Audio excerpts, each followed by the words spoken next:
Hello बच्चों, welcome to my YouTube channel एक्सेलन। तो लास्ट क्लास में अपन sexual reproduction in flowering plant को पढ़ रहे थे और अब अपन उसी को आगे कंटिन्यू करने वाले हैं। लास्ट क्लास में मैंने आपको बताया था कि जो sexual reproduction in flowering plant है या हिंदी में जिसको अपन पुष्पीय पादपों में लैंगिक जनन कहते हैं, उसी के अंदर अपन ने फ्लावर के बारे में पढ़ा था। फ्लावर के अंदर जो 4 पार्ट्स होते हैं, कौन कौन से 4 पार्ट होते हैं? सबसे बाहर होता है कैलिक्स जिसको आप बाह्य दलपुंज बोलते हो, फिर होता है कोरोला जिसको आप दलपुंज बोलते हो, फिर होता है एंड्रोसियम जिसको आप पुमंग बोलते हो और फिर होता है गाइनोसियम जिसको आप जायांग बोलते हो। अपन ने कैलिक्स यानी कि बाह्य दलपुंज के बारे में पढ़ लिया था, अपन ने कोरोला यानी कि दलपुंज के बारे में पढ़ लिया था और अपन ने एंड्रोसियम यानी कि पुमंग के बारे में पढ़ लिया था। एक बार रिवाइज करवा रहा हूँ मैं। बात करते हैं एंड्रोसियम की। एंड्रोसियम की जो एक इकाई होती है, पुमंग की जो एक इकाई होती है, उसको आप क्या बोलते हो बेटा? पुंकेसर बोलते हो। और पुंकेसर के 2 भाग होते हैं, एक तो होता है एंथर और एक होता है फिलामेंट। एक होता है परागकोश और एक होता है पुतंतु। अपन ने परागकोश की अनुप्रस्थ काट को देखा था, यानी कि ट्रांसफर सेक्शन को देखा था, जिसके अंदर आपको 4 माइक्रोस्पोरेंजियम या 4 लघु बीजाणुधानियां दिखाई दी थी। ये जो 4 लघु बीजाणुधानियां होती हैं, जब अपन इनकी परतों को देखते हैं तो सबसे बाहर आपको एपिडर्मिस दिखाई देती है, फिर उसके अंदर आपको एंडोथीसियम, फिर मिडिल लेयर और सबसे अंदर की तरफ आपको दिखाई देती है टेपिटम। और टेपिटम से भी जो अंदर जो टिश्यू होता है उसको आप क्या बोलते हो? स्पोरोजिनस टिश्यू बोलते हो। स्पोरोजिनस जो टिश्यू होता है वो होता है डिप्लॉइड, और उस स्पोरोजिनस टिश्यू से क्या बनती है आगे चल करके? माइक्रोस्पोर मदर सेल या लघु बीजाणु मात्र कोशिका। ये लघु बीजाणु मात्र कोशिका आगे चल करके क्या बनाती है बेटा? ये आगे चल करके लघु बीजाणु बनाती हैं मियोसिस डिवीजन से, अर्धसूत्री विभाजन से। कितने? 4। यानी कि एक लघु बीजाणु मात्र कोशिका अर्धसूत्री विभाजन से 4 माइक्रोस्पोर को जन्म देती है। ये जो 4 माइक्रोस्पोर होते हैं, ये चारों एक साथ जुड़े होते हैं, जिसको अपन टेट्राड बोलते हैं। ये टेट्राड अलग अलग क्या होता है बेटा? अरेंजमेंट में आपको देखने को मिलता है। बात करते हैं, जब ये चारों जो टेट्राड के अंदर माइक्रोस्पोर होते हैं, ये चारों अलग अलग होते हैं, तब आप इनको पोलन ग्रेन कहते हो, क्योंकि इनके बाहर 2 आवरण देखने को मिलते हैं, एक एक्साइन होता है, एक इंटाइन होता है। एक्साइन जो होता है वो स्पोरोपोलिनेन, जो कि सबसे हार्ड मटेरियल होता है, नॉर्मली एंजाइम से डिग्रेड नहीं होता। और उसके अंदर जो होता है वो क्या होता है बेटा?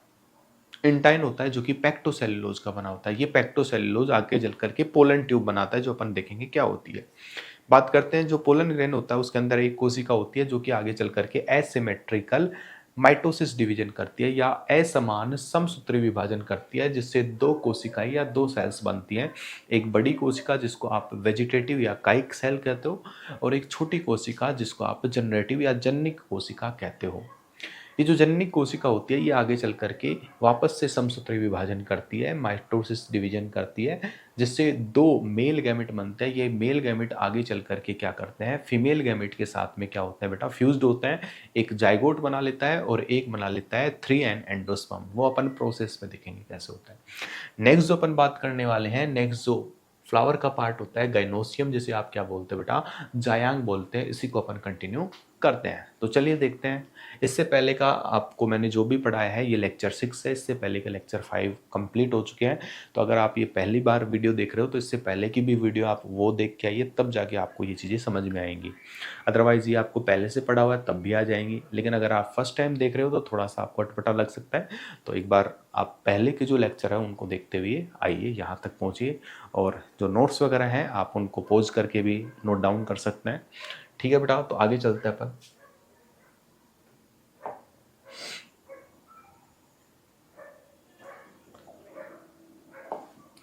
नेक्स्ट जो पार्ट है बेटा वो है बेटा जायांग या गाइनोसियम। जो गाइनोसियम होता है उसके बारे में पढ़ते हैं। जायांग की संरचना, यह पुष्प का मादा जननांग होता है। ये क्या होता है बेटा? फीमेल रिप्रोडक्टिव पार्ट होता है। ये तो अपन जानते हैं फीमेल रिप्रोडक्टिव पार्ट होता है। नेक्स्ट है यूनिट। इसकी एक जो इकाई होती है वो क्या होती है बेटा? अंडक, कार्पेल या पिस्टल होती है, जिसको अपन अंडक बोलते हैं हिंदी में और इंग्लिश में बोलते हैं कार्पेल या पिस्टल। जायांग में एक या अधिक अंडक हो सकते हैं, मतलब एक भी होता है, एक से ज़्यादा भी हो सकता है, मतलब एक कार्पेल या एक से ज़्यादा भी हो सकती है। थोड़ा सा यहाँ पे कुछ टर्म है उसके बारे में बात करते हैं। सबसे पहला है एकंडपी। एकंडपी क्या होता है बेटा? इंग्लिश में बोलते हैं मोनोकार्पेलरी। मोनोकार्पेलरी क्या होता है? केवल एक अंडक पाया जाता है, यानी कि इसके अंदर केवल एक कार्पेल क्या होगी बेटा? प्रेजेंट होगी। नेक्स्ट है बेटा बहुअंडपी। नाम से ही है, बहु का मतलब एक से ज़्यादा, मल्टी। तो इसके अंदर क्या होगी? एक से ज़्यादा अंडक पाए जाते हैं। अब बहुअंडपी की कुछ कंडीशंस हैं। क्या कंडीशन है बेटा? बहुअंडपी जायांग की कुछ स्थितियां हैं, इसके अंदर कैसे हो सकता है। जैसे पहला है युक्तांडपी सिनेकार्पस। सिनेकार्पस क्या होता है? जब सभी अंडप आपस में जुड़े हुए होते हैं, यानी कि एक से ज्यादा तो है लेकिन आपस में क्या है, फ्यूज्ड है, जुड़े हुए हैं, तो उसको क्या बोलते हैं? युक्तांडपी या सिनकार्पस। और इसका एग्जाम्पल है बेटा अफीम जो होता है, जिसको बोटनिकल नेम है पेपावर सोमनीफेरम। कई बार यहाँ से क्वेश्चन आता है कि सिनेकार्पस कंडीशन किस में पाई जाती है, तो अफीम में या पेपावर सोमनीफेरम। दूसरा दूसरा है विक्तांडपी। विक्तांडपी यानी कि एपोकार्पस, जब सभी अंडप अलग अलग होते हैं, एक से ज्यादा तो है लेकिन सेपरेटली आपको दिख रहे हैं, उसमें अलग अलग हैं सबके सब, तो इसको क्या बोलते हैं? विक्तांडपी। और इसका एग्जाम्पल है बेटा माइचेलिया, जिसे आप चंपा कहते हैं। चंपा के अंदर आपको अलग अलग देखने को मिल जाएंगे।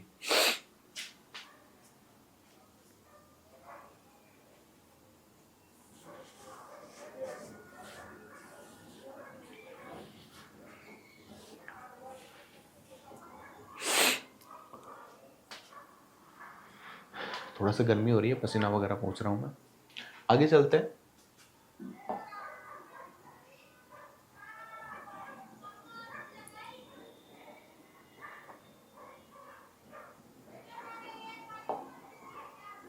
ये तो देखो बेटा, ये है अफीम, जिसको पेपावर सोमनीफेरम अभी अपने बोला था।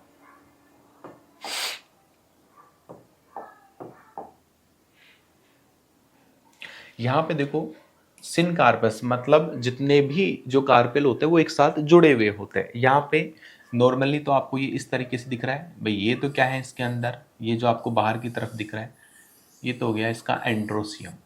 और बीच में क्या है? ये गाइनोसियम। अब गाइनोसियम सबके सब एक साथ जुड़े हुए हैं, ऐसे नहीं दिखेंगे, ऐसे तो एक गोल सा दिख रहा है आपको, लेकिन जब आप इसके ट्रांसफर सेक्शन दिखते हो तब यहाँ पे आपको सबके सब देखो यहाँ पे एक साथ कंबाइंड होके ऊपर जा रहे हैं, ये सबके सब जुड़े हुए हैं यहाँ पे। तो ये क्या है बेटा? सिनकार्पस कंडीशन है। दूसरा देखता है बेटा, ये आपने देखा भी होगा, फ्लावर नॉर्मली होता है ऐसा। नेक्स्ट देखना बेटा, यहाँ पे दूसरा है एपोकार्पस, मतलब एक से ज्यादा तो है लेकिन सब अलग अलग है। तो यहाँ पे देखो सब अलग अलग अलग है, यहाँ पे कुछ इस तरीके से आपको ये माइचेलिया के अंदर और ये पेपावर के अंदर देखने को मिलता है। एक तो सिनकार्पस और एक होता है बेटा एपोकार्पस। आगे चलते हैं।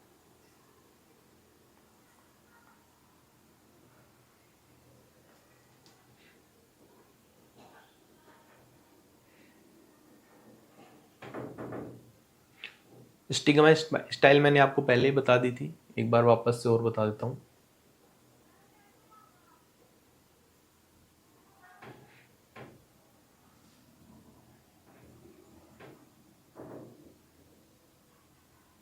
हाँ, ध्यान से देखना।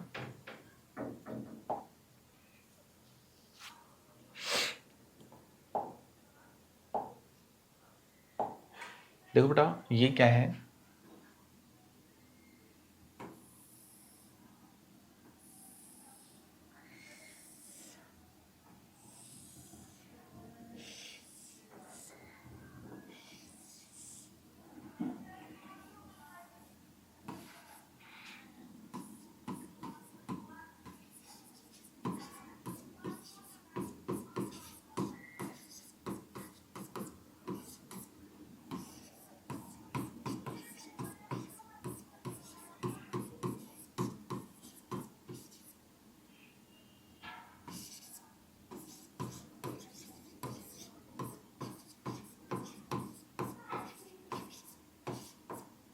तो देखो बेटा ये क्या है, एक कार्पेलिया पिस्टल का डायग्राम, जिसके अंदर ऊपर वाला हिस्सा आपको स्टिग्मा यानी कि वर्तिकाग्र, जहाँ पे पोलन ग्रेन गिरते हैं।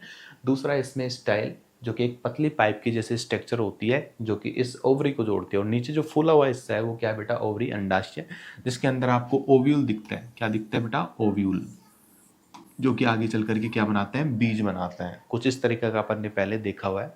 तो आगे चलते हैं। तो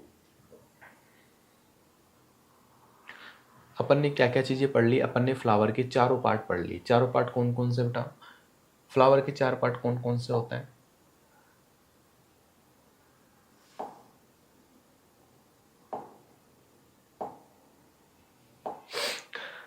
कैलिक्स, कोरोला, एंड्रोसियम, गाइनोसियम। बाह्य दलपुंज, दलपुंज, पुमंग और जायंग, चारों के बारे में पढ़ लिया। अब इनमें से जो दो होते हैं वो क्या होते हैं, सेक्सुअल पार्ट यानी कि पुमंग और जायांग, एंड्रोसियम और गायनोसियम। इनके अंदर क्या बनते हैं, गैमेट। अब ये गैमेट क्या होंगे बेटा, पास पास आएंगे, जिससे क्या बनेगा, जाइगोट बनेगा यानी कि बीज बनेगा, ठीक है। लेकिन इनको पास में लाने के लिए एक प्रोसेस होती है, क्योंकि फ्लावर के अंदर ही ऐसे तो है नहीं कि चल के जाएंगे, लेकिन एक प्रोसेस होती है जिसके थ्रू ये क्या आते हैं, पास पास आते हैं। वो जो प्रोसेस होती है, जो लोअर प्लांट्स होते हैं, जैसे कि आपने पढ़ा होगा एल्गी, ब्रायोफाइटा और टेरिडोफाइटा के अंदर, वो पानी से पहुंचता है। लेकिन यहाँ पे क्या है, जो प्लांट्स होते हैं वो क्या हो गए बेटा, लैंड पे आ गए यानी कि ज़मीन पे आ गई। तो यहाँ पे एक दूसरी प्रोसेस इन्होंने क्या कर ली, विकसित कर ली, जिसको बोलते हैं बेटा पोलिनेशन या परागकण। यानी कि पोलिनेशन क्या होता है, ये जो गैमेट्स होते हैं, जो कि मेल गैमेट होते हैं, फीमेल गैमेट तक हवा के द्वारा या कोई भी दूसरा मीडियम हो सकता है, कोई एनिमल्स होता है या कोई भी दूसरा एजेंट हो सकता है, उसके थ्रू कहाँ पहुँचाए जाते हैं, फीमेल पार्ट तक पहुँचाए जाते हैं। और इसी को क्या बोलते हैं बेटा, परागण बोलते हैं। तो एक बार देखते हैं क्या होता है। नेक्स्ट जो अपनी हेडिंग है वो है बेटा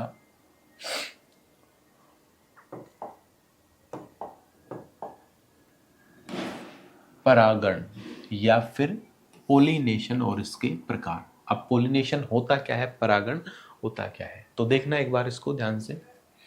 परागण की डेफिनेशन, प्रक्रिया, पराग कोश यानी कि एंथर से पराग कणों का निकलकर स्त्री केसर के वर्तिकाग्र यानी कि स्टिग्मा तक पहुंचने की जो क्रिया होती है, उसको क्या बोलते हैं बेटा, पोलिनेशन या परागण बोलते हैं। यानी कि फ्लावर का जो मेल पार्ट होता है, उसका जो एंथर वाला हिस्सा होता है, उसमें पोलन ग्रेन बनते हैं, अपन ने देखा था। वो पोलन ग्रेन वहाँ से निकलेंगे और किसी भी मीडियम से होते हुए, या हवा हो सकती है, कोई एजेंट हो सकता है, कोई जंतु हो सकता है, उसके थ्रू वो कहाँ पहुँचते हैं, उसके फीमेल पार्ट के स्टिग्मा स्टिग्मा तक। या तो उसी फ्लावर के भी पहुँच सकता है, या उसी प्रजाति के किसी दूसरे फ्लावर के, या अदर प्रजाति के किसी दूसरे फ्लावर के ऊपर पहुँच सकते हैं। बात वो नहीं है कहाँ पहुँच रहा है, बात है पहुँचने की प्रक्रिया। ये जो प्रोसेस है, इसी को क्या बोलते हैं बेटा, पोलिनेशन बोलते हैं या परागण बोलते हैं। अब अपन बात करते हैं पोलिनेशन के टाइप क्या क्या होते हैं, यानी कि प्रकार क्या क्या होते हैं। तो यहाँ पे देखो टाइप क्या क्या होता है, तो एक बार यहाँ देखते हैं। परागण, एक चार्ट है, चार्ट से अपन समझेंगे इसको, ठीक है। यहाँ पे लिखा है परागण। परागण वह प्रक्रिया है जिसमें पराग कण पुंकेसर से निकलकर वर्तिकाग्र यानी कि स्त्री केसर के शीर्ष तक पहुंचते हैं, उसी को क्या बोलते हैं, पोलिनेशन या परागण बोलते हैं।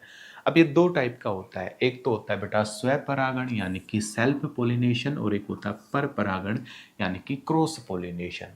स्व परागण का मतलब होता है खुद से खुद का परागण, मतलब एक फ्लावर है, उसके पोलन ग्रेन निकले और उसी फ्लावर के ऊपर गिर गए, या फिर एक फ्लावर के पोलन ग्रेन निकले और उसी प्लांट के किसी दूसरे फ्लावर के ऊपर चले गए, उसको भी क्या बोलते हैं, स्वपरागण ही बोलते हैं। तो यहाँ पे देखना, जब पराग कण उसी फूल के वर्तिकाग्र पर पहुंचते हैं जिसके पुंकेसर से वे निकले हो, उसे क्या बोलते हैं, स्वपरागण। जैसे ये एक फ्लावर है बेटा, ये इसका क्या हो गया बेटा, यहाँ पे गलत दे रखा है, ये वाला तो हो गया एंथर। एक बार रुको,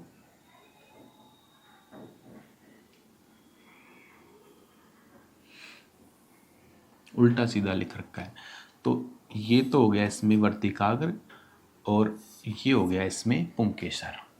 तो ये पुंकेसर का ऊपर वाला हिस्सा हो गया, यहाँ से पोलन ग्रेन निकलेंगे और निकल करके कहाँ आ गए, उसी फ्लावर की वर्तिकाग्र पर आ गए। या तो उसी फ्लावर की आ सकते हैं, या उसी पेड़ के किसी दूसरे फ्लावर की वर्तिकाग्र पर जा सकता है, बट रहेंगे उसी पे। इसी को क्या बोलते हैं बेटा, स्वपरागण बोलते हैं। ये स्वपरागण मतलब उसी फ्लावर के ऊपर होता है, या फिर उसी पौधे के किसी दूसरे फ्लावर के ऊपर हो सकता है। दूसरा होता है पर परागण। पर परागण में क्या होता है बेटा, जब परागण एक फूल के पुंकेसर से निकलकर उसी जाति के, इंपॉर्टेंट बात है, उसी जाति के दूसरे फूल के वर्तिकाग्र पर पहुंचते हैं। मतलब दो अलग अलग पेड़ है, सेम जाति के हैं दोनों। जैसे मान लीजिए नीम के पेड़ हैं, दोनों नीम है, एक ही प्रजाति है, तो एक नीम के पेड़ से पोलन ग्रेन निकलेंगे, माध्यम से होते हुए वो दूसरे नीम के फ्लावर के वर्तिकाग्र पर पहुंचेंगे, और इसी को क्या बोलते हैं बेटा, पर परागण बोलते हैं। यहाँ पे कुछ इस तरीके से, जैसे यहाँ से निकले इधर आ गए, इधर से निकले इधर, प्रजाति दोनों की सेम है। ये हो गया स्व परागण, वो है पर परागण। अब ये तो मीडियम कौन कौन से हो सकते हैं, देखो बेटा, पर परागण के स्वपरागण तो कैसे हो सकता है भाई, उसी के ऊपर गिर गया तो उसमें मीडियम की आवश्यकता हो भी सकती है, नहीं भी हो सकती, होगी तो कौन कौन सी होगी, लेकिन पर परागण हमेशा मीडियम के द्वारा, एजेंट्स के द्वारा ही होगा। तो अपन एजेंट्स की बात करते हैं, ये एजेंट्स कौन कौन से होते हैं, तो पर परागण के मुख्य माध्यम या मीडियम, सबसे पहले कीटों के द्वारा, इंसेक्ट के द्वारा। आपने फ्लावर के ऊपर मधुमक्खी को अक्सर देखा होगा, तो वो क्या करती है बेटा, पोलिनेशन करती है, लेकिन बदले में वो क्या करती है, फ्लावर का जो जूस होता है जिसको नेक्टर बोलते हैं, उसको भी क्या करती है, वो पीती है। दूसरा तितली के द्वारा, तितली को भी फ्लावर के ऊपर देखा होगा, ये भी क्या करती है, पोलिनेशन करती है। पक्षियों के द्वारा भी देखा होगा आपने, हवा के द्वारा भी देखा होगा, और जल के द्वारा भी आपने पोलिनेशन होते हुए देखा होगा। तो ये जो माध्यम है इसके द्वारा क्या होता है बेटा, पोलिनेशन होता है।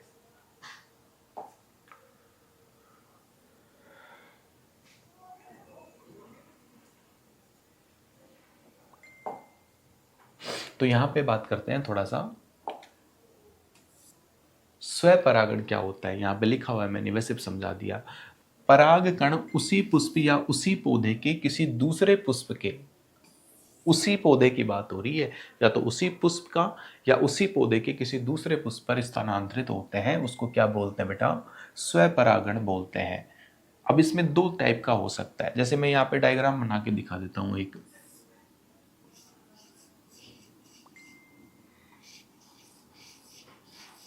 ठीक है। ये क्या है, कोई पौधा है और इसके ऊपर दो पुष्प हैं,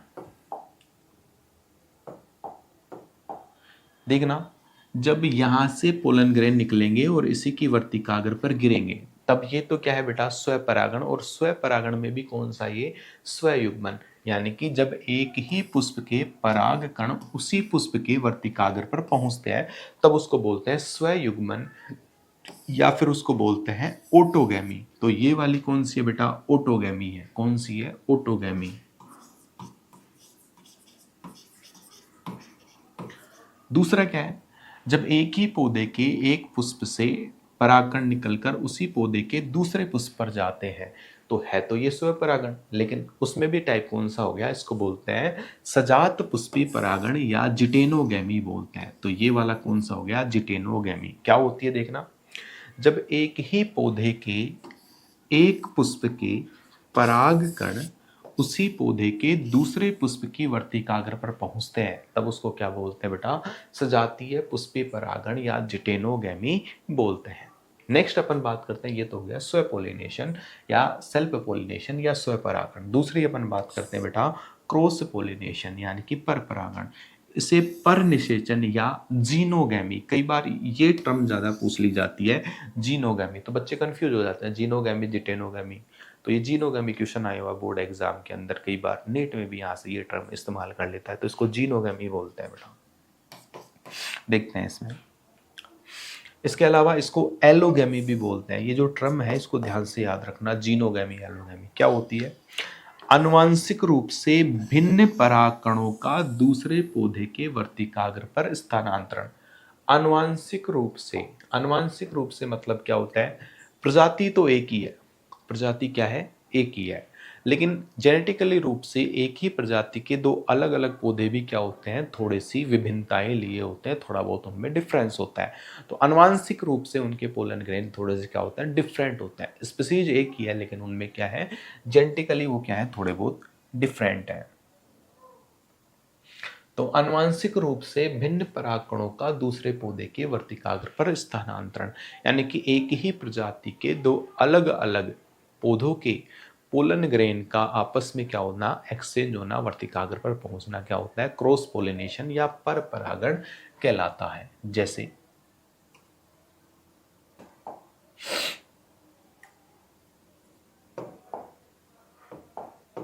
जैसे एक तो हो गया ये पौधा,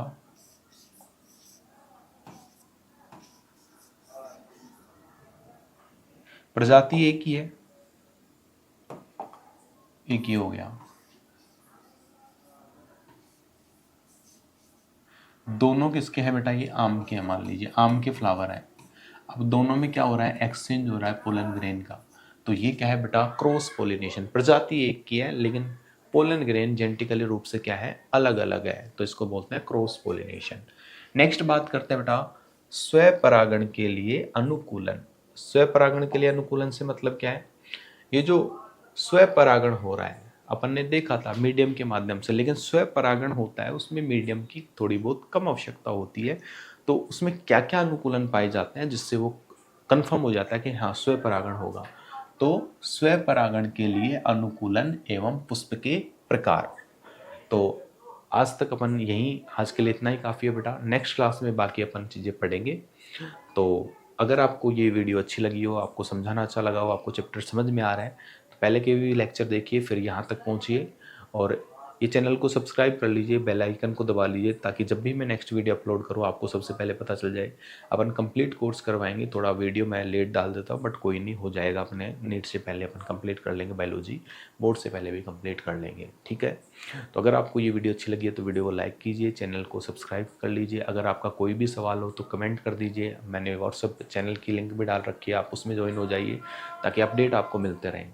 तो मिलते हैं नेक्स्ट वीडियो में, तब तक के लिए जय हिंद एंड जय भारत।